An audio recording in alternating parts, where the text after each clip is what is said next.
السلام عليكم ورحمة الله وبركاته. حبايب قلب مبوتة، النهاردة معانا وصفة مميزة بمقادير بسيطة جدا. مش هنستعمل ولا خلاط ولا هنستعمل مضرب كهربائي، كل اللي عايزينه مضرب يدوي.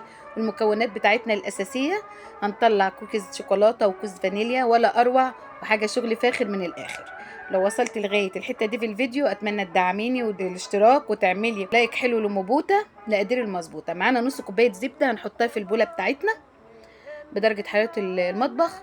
لو ما فيش متاح زبدة استعملي سمنة عادي، الاتنين هيطلعوا معاكي نفس النتيجة. معانا نص كوباية سكر بودرة هننزل بيهم في البولة بتاعتنا على الزبدة. كل اللي محتاجينه ان احنا نضرب السكر جامد في الزبدة لغاية ما السكر يختفي تماما مع الزبدة، ويعملوا ميكس حلو كده، واللون بتاع الزبدة الى حد ما يتغير معاكي كده. يبقى احنا كده وصلنا للطريقة المظبوطة اللي انا محتاجاها، للنتيجة المظبوطة اللي انا محتاجاها.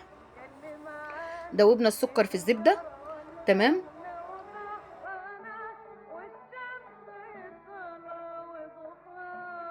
دوبنا السكر في الزبدة. تمام. هنجيب بيضة واحدة، كل اللي هنستعمله بيضة واحدة.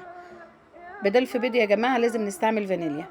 هحط نقطتين فانيليا، لو عندك فانيليا بودرة حط عادي، المتوفر عندك في المطبخ حطيه. بس في اساسيات لازم نمشي عليها علشان الوصفة تطلع معانا مظبوطة.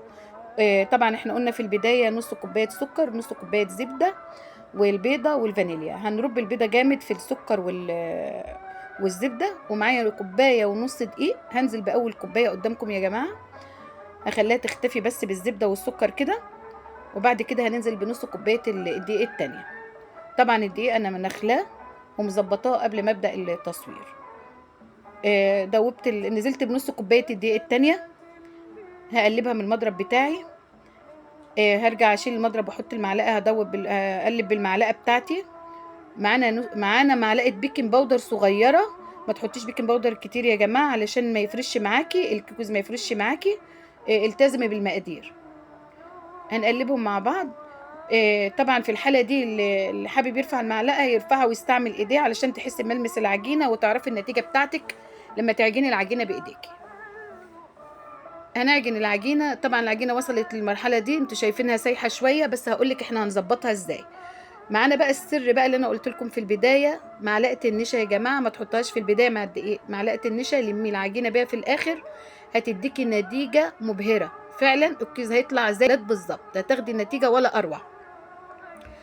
هنقطع العجينه النصين، نص هنسيبه في البوله ونص هناخده في البوله التانية. طبعا انتوا شايفين العجينه اهي، هي سايحه شويه، بس هقول لكم احنا هنعمل فيها ايه. هقسم العجينه على طبقين.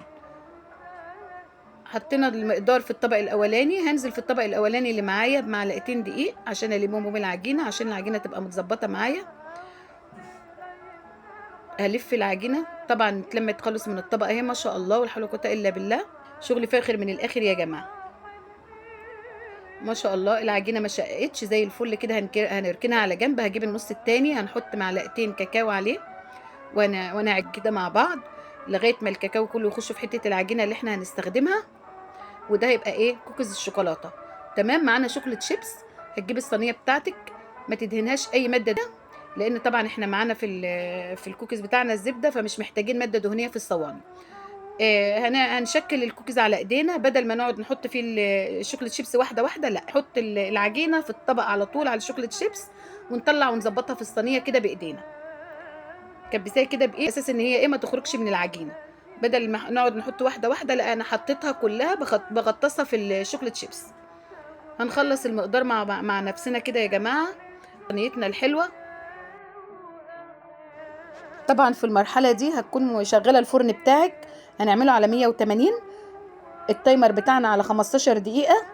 اللي ما عندوش تايمر يا جماعه عادي، كل واحده عارفه الفرن بتاعها إيه. انا عاملاها على 15 دقيقه و180، مجهزاها قبلها ب10 دقايق. يبقى كده 10 دقايق تسخين الفرن قبل ما نحط البسكوت فيه، الكوكيز فيه.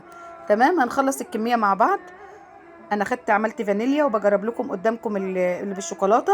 شوفوا المنظر يا جماعه ولا اروع. شغل فاخر من الاخر. اتاكدوا ان هو زيه زي بتاع المحلات. قلنا بالسر بتاعه اللي هي معلقه النشا في الاخر بنلم بها العجينه. هو ده السر الكوكيز يا جماعه، من عند المحلات، حصري عند مبوتة. صدقوني لو عملتوه هتلاقوا النتيجه مظبوطه. هنخلص الكميه يا قمرات كلها مع بعضها. شايفين القمر؟ شايفين الحاجات الروعه؟ شغل فاخر من الاخر يا حلويات انتوا يا قمرات. تمام، وصلتوا لغايه كده مع موبوتا. شوفوا ما شاء الله، الكوبايه ونص طلعت كميه حلوه، كميه محترمه. لو في اي حاجه من الشوكولاته شيبسي نزلت بايدك ظبطيها وانزلي بقى في الفرن. خلاص احنا كده مجهزين الفرن بتاعنا، دخلتهم الفرن على 180 زي ما قلنا. طبعا طلعتهم بقى من الفرن اهو يا جماعه. بصوا ما شاء الله، ولا حول ولا قوه الا بالله. التسويه مظبوطه فوق وتحت، انا ما شغلتش الشوايه، فوق وتحت التسويه مظبوطه. لا حول ولا قوه الا بالله، حاجه زي العسل كده يعني. بصوا ولا هو يعني متحمرش قوي. بصوا التحميصه بتاعت الكوكيز قمر. شغل فاخر من الاخر، حاجه ولا اروع ولا اجمل مع موبوتا. حاجه مظبوطه تمام تمام. ما تنسوش يا امارات لو الوصفه عجبتكم تدوسوا اللايك وتحطوا لي الكومنت الحلو، وتستنوا كل فيديو جديد بنزلها لكم.